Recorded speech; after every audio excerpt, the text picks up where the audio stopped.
1253 চনত স্বৰ্গদেউ চাওলুং চুকাফাই যেতিয়াই স্থায়ী ৰাজধানী পাতিছিল চৰাইদেউত আৰু চৰাইদেউৰ যি সমীপৰ চৰাইদেউ নিচেই সমীপৰ যি লাকুৱা যি ৰজাচুক কোঁৱৰ গাঁৱত আজি আমি প্ৰাগ নিউজ উপস্থিত হৈছোহি আৰু প্ৰাগ নিউজে আমি পুৰণিৰ যি ইতিহাস আমি বিচাৰি উলিয়াবলৈ সক্ষম হৈছোঁ আৰু আমি আজি উপস্থিত আছোঁ যি লাকুৱাৰ যি ৰজাচুক কোঁৱৰ গাঁও অঞ্চলত এগৰাকী লোকৰ ঘৰত আমি উপস্থিত আছোঁ আৰু এইজন ব্যক্তিয়ে গমধৰ কোঁৱৰৰ দিনৰ সেই সময়ৰ কিছু আহোম যুগৰ বস্তু ইতিমধ্যে সংৰক্ষণ কৰি ৰাখিছে। ভিডিঅ' জাৰ্নেলিষ্ট আছে, সামগ্ৰিক মই পৰিৱেশ দেখাবলৈ অনুৰোধ কৰিছোঁ।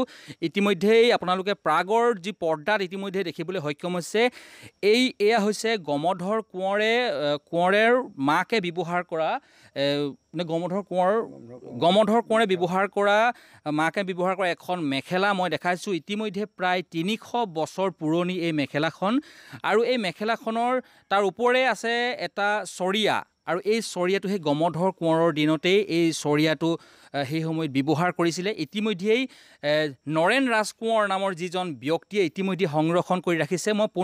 মই হেংদাংখন ইতিমধ্যে দেখাবলৈ অনুৰোধ কৰিছোঁ। এই যি হেংদাংখন দেখিছে এই হেংদাংখন হৈছে গমধৰ কোঁৱৰে এইখন হেংদাং লৈ সেই সময়ত ৰাজপাট চলাই নিছিলে বা মান সৈন্যৰ লগত সেই সময়ত যুদ্ধ কৰিবলৈ এইখনেই হেংদাং ব্যৱহাৰ কৰি ৰাখিছিলে আৰু এই স্থানতেই যি লাকুৱাৰ যি ৰজাচুক কোঁৱৰ গাঁৱত আছিলে গমধৰ কোঁৱৰে কিছুদিন ইয়াতে তেওঁ বিয়া পাতিছিলে বুলি ইতিমধ্যে বুৰঞ্জীৰ ইতিহাসত লিপিবদ্ধ হৈ আছে।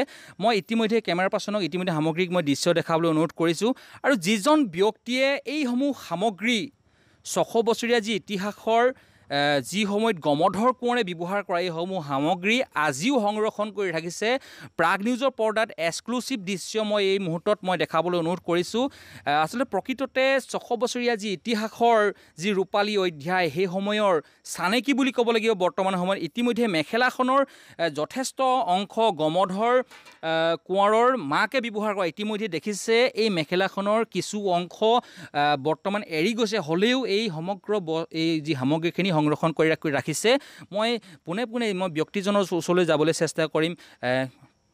এই যিসমূহ সামগ্ৰী প্ৰকৃততে কাৰ আছিলে? এই সামগ্ৰী প্ৰকৃততে গমধৰ কোঁৱৰে আছিল। মেখেলাখন আছিল গমধৰ কোঁৱৰ মাকে পিন্ধা মেখেলা হয়। আৰু যিটো চৰিয়া আপোনালোকে দেখিছে এই চৰিয়াটো হৈছে তেখেতে ইয়াত ভৰি ধুইছিলে হয়। আৰু লগতে দেখিছোঁ এখন হেংদাং আছে। হেংদাং আছে, এইখন তেখেতে নিজে হাতে ব্যৱহাৰ কৰা হেংদাং গমধৰ কোঁৱৰ হয় হয়। বহু বছৰ পুৰণি যিটো নেকি এই সামগ্ৰীসমূহ আজিও আপুনি সংৰক্ষণ কৰি ৰাখিছে, কি ক'ব এই মুহূৰ্তত? এইবিলাক সংৰক্ষণ কৰিবলৈ আমাৰ চিনাকি দিবৰ কাৰণে আমি সংৰক্ষণ কৰি ৰখা হৈছে। বিশেষকৈ যে আহোম নামৰ এটা জাতি আছে 600 বছৰ ৰাজত্ব কৰা, তেখেতক কীৰ্তিচিহ্ন হিচাপে আজি এইখিনি মই সংৰক্ষণ কৰি ৰাখিছোঁ হয়। আৰু যিহেতু নেকি আমি দেখিছোঁ বহু ইতিমধ্যে আহোম যুগৰ কিছু বস্তু লুপ্ত হৈছে বা সাঁচিপাতৰ পুথিয়েই হওক বা অন্যান্য যিসমূহ লুপ্ত হৈছে তাৰ মাজতো আপুনি এইসমূহ সংৰক্ষণ কৰি ৰাখিছে। এই মুহূৰ্তত আপোনাৰ অনুভৱ কেনেধৰণৰ? এইবিলাক অনুভৱ আৰুতো এটা বৰ ডাঙৰ দীঘলীয়া অনুভৱ, কিন্তু মই ৰাখিছোঁ। এইটো মোৰ এটা গৌৰৱ বুলিয়ে মই ৰাখিছোঁ। অকল মোৰেই নহয়, আমাৰ গোটেই গাঁওখনৰ গোটেই ৰজাচুক কোঁৱৰ গাঁৱৰ এটা সম্পত্তি বুলি মই ভাবি ৰাখি থৈছোঁ। গমধৰ কোঁৱৰ যেতিয়া ৰাজত্ব কৰিছিলে বা সেই সময়ত আহোম ৰাজত্বৰ শেষৰ ফালে গমধৰ কোঁৱৰে এই যি ৰজাচুক কোঁৱৰ গাঁৱতে আছিলে আৰু তাত কিমান দিন তেওঁ ইয়াতে আছিলে বা কি হৈছিলে গোটেই বিষয়টো অলপ কওক। গমধৰ কোঁৱৰৰ জন্ম হৈছে 1807 খ্ৰীষ্টাব্দত আমাৰ এই ৰজাচুক কোঁৱৰ গাঁৱৰ নামৰ এই ঠাইতে। তেখেতে আমি জনাত মোৰ বিয়া বাৰু ইয়াতে হৈছে বুলি গম পাওঁ। তাৰপাছত যেতিয়া নেকি ব্ৰিটিছ আমাৰ অসম ৰাজ্যখন আক্ৰমণ কৰিলে হেৰি কৰিলে আৰু তলতীয়া কৰি ল'লে, তেতিয়া তেওঁ ভাবিলে যে নহয় আমি এতিয়া এনেকৈ থাকিলে নহ'ব, গতিকে আমি এই ব্ৰিটিছক অতি সোনকালে বগা ফিৰিঙি উঠাব লাগে। গতিকে তেখেতে ইয়াৰ পৰা আঁতৰি গৈ আমগুৰি নকছাৰী নাম এঠাইত এডোখৰত তেখেতে চাৰিওফালে ঢাপ মাৰি 400 বিঘা মাটি তাতে এটা ঘৰ সাজিছিল, ডাঙৰ ঘৰ। তাত ডাঙৰীয়াসকলৰ লগ লাগি তেখেতে তাতে কিছু কথা আলোচনা কৰিছিল, কেনেকৈ ফিৰিঙি খেদিব পাৰি। ব্ৰিটিছক পৰাস্ত কৰি অসমৰ পৰা খেদি পঠিয়াবলৈ সক্ষম হৈছিল। তেতিয়া নহয়, এনেকুৱা হ'ল কথাটো। ব্ৰিটিছে যেতিয়া মানুহক খেদিবলৈ গ'ল, তেতিয়া খেদাৰ লগে লগে অসম ৰেংগুনত এনেকৈ হেৰি হৈছিলে মানডোখৰ তাত ইয়াণ্ডাবু সন্ধি হৈছিল। ইয়াণ্ডাবু সন্ধি চৰ্ত অনুসৰি আছিলে, চৰ্ত কেইবাটাও আছিল। তাৰপিছত এটা কথা আছিল যে অসমখনত অত্যাচাৰ কৰিছে। গতিকে অত্যাচাৰৰ পৰা শান্তি কৰি আপোনালোকৰ এজন যথেষ্ট উপযুক্ত এজন ব্যক্তিক মানে শাসনভাৰ গতাই দি থৈ যাম বুলি ভাবিছিল তেখেতে ব্ৰিটিছে কৈছিল। কিন্তু সময়ৰ লগে লগে কিন্তু সেইটো হৈ নুঠিল। সেই হৈ নুঠা দেখিয়ে তেখেতে মানে গন্ধৰ্ব কোঁৱৰে কৰিলে কি, তেতিয়া মানে ব্ৰিটিছৰ বিৰুদ্ধে যুদ্ধ ঘোষণা কৰিব লাগিল। তেখেতৰ লগৰীয়া কেইবাজন আছে, যেনেকৈ বাহাদুৰ গাঁওবুঢ়া আৰু কেইজনমান পাহৰিছোঁ, তেখেতসকল ল'লে ব্ৰিটিছৰ বিৰুদ্ধে মানে যুদ্ধ ঘোষণা কৰিব লাগিলে। এইবাৰ তেখেতে ব্ৰিটিছে কেইবাবাৰো দুবাৰ তেখেতক এৰেষ্ট কৰিছে। এবাৰ এৰেষ্ট কৰি ৰংপুৰ জেলত ৰাখিছিল, তাৰপৰা পলাই গৈছিল। তাৰপাছত আহি শেষৰবাৰতহে তেখেতে ব্ৰিটিছে ধৰিবলৈ সক্ষম হৈছিল। কিন্তু তথাপিতো তেখেতে নিজে ধৰা দিয়া নাছিল। তেখেতে ব্ৰিটিছ আহিছে বুলি গম পায় তেওঁলোকে নগাপাহাৰলৈ পলাই গৈছিল। গৈ তাৰপিছতে ইফালে ইয়াতে মাক আছে, মাক আৰু ভনীয়েকক লৈ গুচি গ'ল ব্ৰিটিছে। চাহাবে ধৰি লৈ গ'ল, ক'লে যে এটা কথা, তোমাৰ ল'ৰা ক'ত আছে কোৱা, আমি তেখেতক আমাৰ ওচৰলৈ আহিলে আমি ৰজা পাতিম। হয় হয়, এই সমগ্ৰ বিষয় হৈছে যি ইতিহাস, যি বুৰঞ্জীৰ ইতিহাস বুলি কোৱা হয়।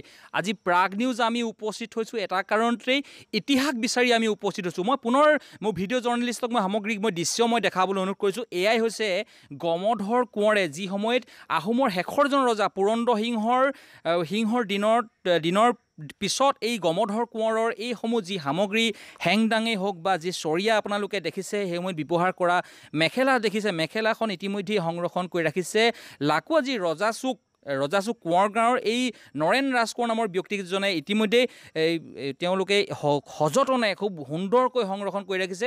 মই আৰু কিছু কথা পাতিম, যিহেতু নেকি চৰাইদেউৰ ঐতিহাসিক চৰাইদেউৰ নিচেই কাষতে লাকুৱা, আৰু লাকুৱাত যিহেতু নেকি পুৰন্দৰ সিংহৰ শেষৰ ফালে আচলতে লাকুৱালৈ যি আমলাউসী দেওশাল, আজি দেওশাল বুলি চিহ্নিত, সেই দেওশালখনতে লাকুৱাত আছে।